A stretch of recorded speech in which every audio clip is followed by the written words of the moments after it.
ma ehitasin diivani.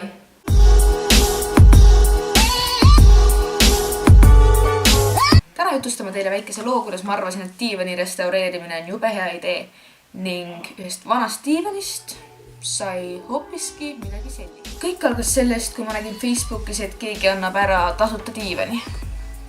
Muidugi olin ma huvitatud, sest ma mõtlesin, et mis see uue kanga peale paneks siis ära ei ole. Rentisime siis järel haagise ning väikese abiga saigi diivan 9. korrusele tassitud. Ja siis pidigi hakkama kogu selle kupatust lahti katkuma.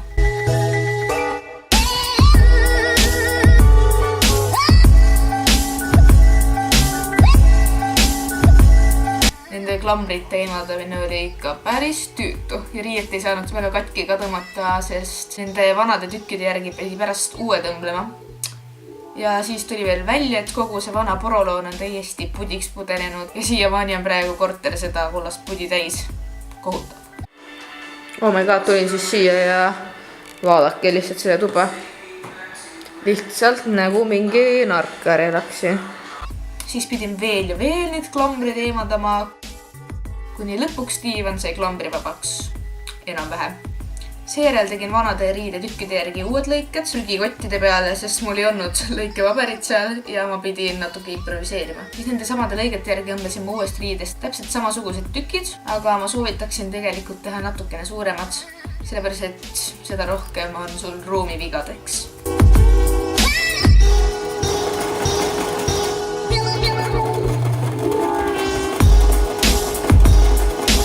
Tahaks veel ka mainida, et mul pole õrna aimugi, mida ma teen. Ma olen ainult YouTube'i videoid vaatanud, kus olid teistsugused diivanid. Nii et ma ei tea, mida ma tegema hakkan. Aga ma loodan väga, et see õnnestub. Ja kui see mingi imelikul juhusel peaks õnnestuma, siis ma peaks päris uhke enda üle olema. Siin on siis praegune diivani seis. See on diivan. Siin peal oli poroloon, mis oli kõik lihtsalt pudenenud. Ja sellise puru, nii et sellest ei olnud midagi alles.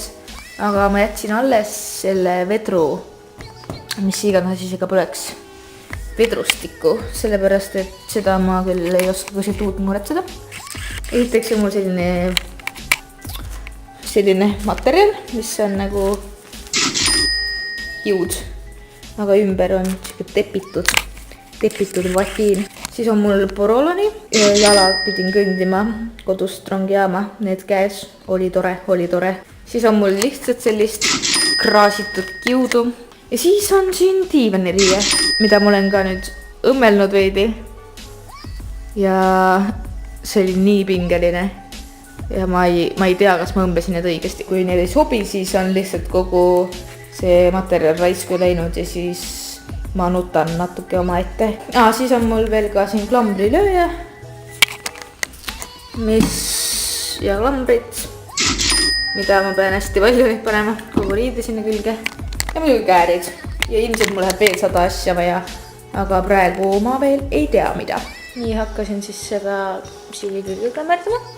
Ja minu eesmärk on siis alguses see polster panna, siis osadesse kohtadesse, mis peaksid nagu pehmemad olema, siis ma panen seda kraasitud kiudu siia vahele. Siis pidi selle diivani uuesti ära vooderdama ja uue kanga peale panema. Enamust kangast sain ma klambritega külge pandud, aga mõned kohad pidin ka kinni nõeluma. Ma juba mõtlesin, et mis värk on, et miks ühtegi probleemi pole, aga siin siis on minu õmblemine. See koht peaks siin olema. Ja nüüd see ei ulatu. Ma ilmselt võtan siis siit selle õmbluse lahti. Õmblen siia mingi vahetüki juurde. Ja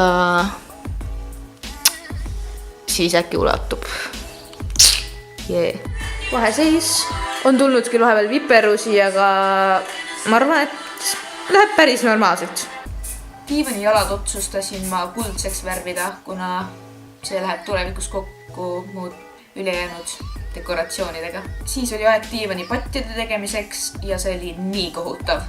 Ma lõikasin poroloonist sobiva suurusega tükid ja nõelasin polstri sinna ümber. Näpp oli nõelast nii lödi ja valus. Osad näpud mul üldse veritsesid juba. ja kell oli 11 õhtul juba ja ma olin terve päev seal lihtsalt teinud seda diivanit. Ja ma lihtsalt kuulasin Ed Sheerani uut plaati.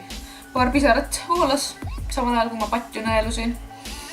Räige diivani stress oli. Aga õnneks lõpuks sain ma need tehtud ning järgmisel päeval saigi juba jalad tagasi kruvida ja uued padjad diivanile asetada.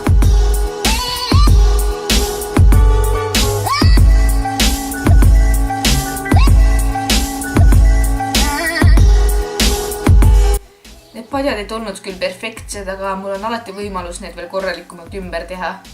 Ja pealegi ma panen sinna veel nagunii erinevaid diivani patju ja tekke ka peale. Nii et lõpuks need ilmselt ei jää eriti häirima. Sellepärast, et see praegu on nagu põhi alles. Lõppkokkuvõttes olen ma väga rahul, kuna ma arvan, et umbes 100 eurot ja paar pisarat oli seda kõike väärt. Ja kui mina sain sellega hakkama, siis ma usun, et igaüks saab sellega hakkama.